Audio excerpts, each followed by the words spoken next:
Welcome back to the channel. நம்ம எஸ்கேனோடைய மதராசி படம் அப்படிங்கிறது இப்போ ரீசெண்டாக ரிலீஸ் ஆனிச்சு. அதே மாதிரி நெக்ஸ்ட் மூவி அப்படின்னு பார்த்தோம் அப்படின்னா பராசக்தி. இந்த ஒரு மூவிக்கு அப்புறம் நம்ம எஸ்கேனா யாருடைய டேரக்ஷன் நடிக்க போகிறாரு அப்படிங்கிற ஒரு எதிர்பார்ப்பு ரொம்ப அதிகமாகவே இருக்குது. ஸோ இதை பற்றி நம்ம எஸ்கேனாவே அப்கமிங் மூவிஸ்க்கான அப்டேட்ஸ் எல்லாமே கொடுத்துருந்தாரு. ஸோ அதை தான் இது வெளியில் பார்க்க போகிறோம். ஸோ ஃபஸ்ட்டு நம்ம எஸ்கேனா அடுத்ததாக உடனே பண்ண போகிறது சிபி சக்கரவர்த்தி இவருடைய ப்ராஜெக்ட் தான். ஸோ இந்த ஒரு படம் அப்படின்னு நெக்ஸ்ட்டு ஸ்டார்ட் பண்ண போகிறாங்க. இது வந்து மோஸ்ட்லி SK25 வருங்கிற மாதிரி நம்ம ஆல்ரெடி சொல்லியிருந்தோம்.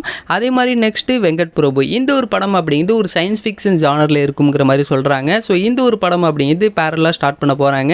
ஏன் அப்படின்னா இந்த ஒரு படத்தில் VFX இந்த மாதிரி நிறைய ஒர்க்ஸ்லாம் இருக்குது அப்படின்னால இப்போவே ஸ்டார்ட் பண்ணிட்டோம் அப்படின்னா இப்போது SK25 அதாவது சிபி சக்கரவர்த்திக்கு அப்புறம் படத்துக்கு அப்புறமா இந்த ஒரு படம் ரிலீஸ் ஆக அந்த டைம் டியூரேஷன் அப்படின்னு சரியாக இருக்கும் அப்படிங்கிற மாதிரி யோசிக்கிறாங்க. ஸோ அதனால் 2 படத்தோட ஷூட்டிங் ஒரே நேரத்தில் ஸ்டார்ட் பண்ண போகிறாங்க. இந்த ஒரு படங்களுக்கு அப்புறமா புஷ்கர் காயத்ரி இவங்களை பற்றி நான் ஆல்ரெடி ஒரு அப்டேட் சொல்லியிருந்தோம். இதற்கான டாக் அப்படி நடந்துகிட்டு இருக்கு, இன்னும் கன்ஃபார்ம் ஆகலை அப்படிமா சொல்லியிருந்தோம். ஸோ நம்ம எஸ்கேனா இதே தான் சொல்லியிருந்தாரு.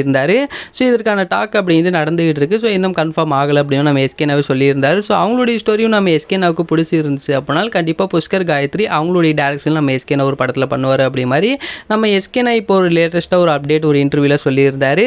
ஸோ இது எல்லாமே இப்போ நம்ம எஸ்கேனா ஆஃபீஸில் அனௌன்ஸ் பண்ணதுனால அதுக்கப்புறம் இன்னும் நிறைய டேரக்டர்ஸ்லாம் இருக்காங்க. ஸோ அதெல்லாம் அடுத்தடுத்து நம்ம இன்னொரு வீடியோவில் பார்க்கலாம். அண்ட் எந்த ஒரு வீடியோவில் பிடிச்சிருந்தாலும் ஷேர் பண்ணுங்கள், லைக் பண்ணுங்கள், மந்திரமிலோட சேனலை சப்ஸ்கிரைப் பண்ணிங்க.